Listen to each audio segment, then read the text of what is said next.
dito lang. You have no idea, love. I will be surprising Nashi! Pero actually, hindi niya alam kung saan siya papunta. So, ako lang ang nakakaalam kung saan kami papunta. Ako nag-drive kanina. Mayroon ngang pa-birthday surprise itong si Mika de la Cruz para sa kanyang asawa na si Naz Aguas. Ngayon nga ang ika-27th birthday ni Naz Aguas. Kaya naman itong si Mika ay mayroong pa-surprise dito sa kanyang asawa. Tuwang-tuwa naman at hindi expected ni Nash ang kanilang pupuntahan. Kaya naman ang makita ni Nash ang lugar kung saan nga siya isusurprise ng kanyang asawa, ay tuwang-tuwa itong si Naz Aguas. Ayon nga dito kay Mika, ang lahat ng iyong nakikita dito sa lugar ay sa inyo. Pero sa inyo nga lamang daw ng isang gabi. Dito nga nag-check-in itong si Nash Aguas at itong si Mika de la Cruz sa Coy dito sa Calaca, Batangas.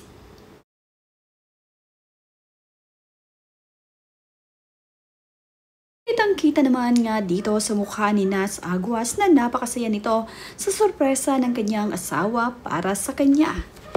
Napakaganda at napakalawak nga rin ang lugar kung saan nga sinurprise ni Mika ang kanyang asawa.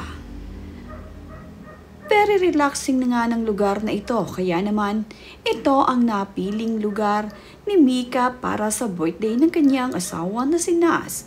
Ito namang si Naz ay napaka malikot din at talaga namang bawat sulok ay kanyang tinitignan. Iniisa-isa nga niya ang mga paligid.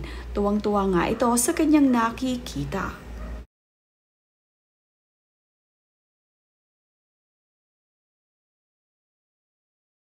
Magluto na tayo ng private dinner, fish-o-food dinner. Fish-o-food? Tayo ng fire. Wait, what's that? Ito nga ang room kung saan nag-i-stay itong si Naz Aguas ngayong gabi.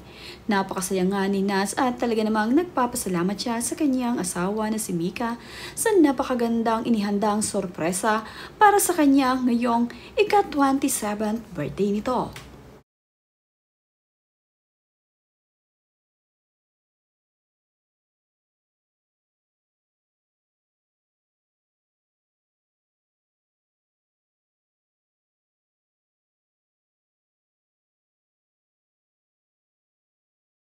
Nagpahanda nga rin ng espesyal na dinner itong si Mika de la Cruz para sa kanilang mag-asawa. At Japanese food nga ang napili ni Mika na mga pagkain na ihahanda para dito.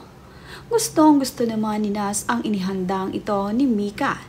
Napa-thumbs up nga ito nang makita na ang isineserve ang pagkain sa kanyang harapan. The best nga raw itong si Mika at hindi nga niya ine-expect na ganito ang surprise sa kanya ngayon ng kanyang asawa. Kaya naman, sobrang saya nitong si Naz at talaga namang tuwang-tuwa. Kitang-kita nga na kinilig itong si Mika at itong si Naz nang iserve na ang masarap na pagkain ngayong kanilang dinner. Tapos naman nga ang kumain ay naghanda na ang mag-asawa at nagsuot na nga ito ng mga robe upang magpamasahe ang mag-asawang Mika at Naz. Talagang sinulit ni Mika ang pa-birthday niya dito sa kanyang asawa. At habang nakasuot naman sila ng robe ay ganito naman ang ginawa ng mag-asawa. Nakakatuwa talaga ang mag-asawang ito na sa kahit anumang bagay ay talagang magsundo sila.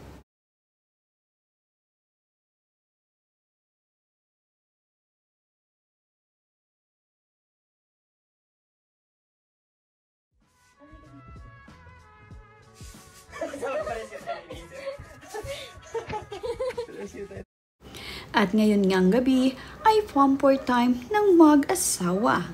Sinulit ang buong araw ng birthday ni Nash Aguas. Ito namang si Nash ay talaga namang super thankful at sobrang saya sa napakagandang sorpresa ni Mika para sa kanya. Narito naman ang mensahe ni Mika para dito sa kanyang asawa na ngayon ay nagdiriwang ng kanyang ika-27th birthday.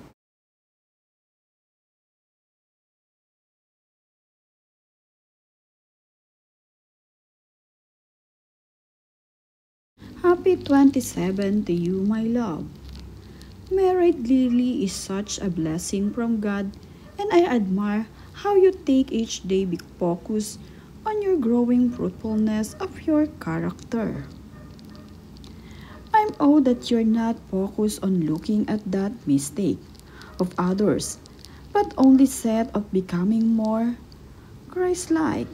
Tama ka, hindi natin makokontrol ang outward circumstances.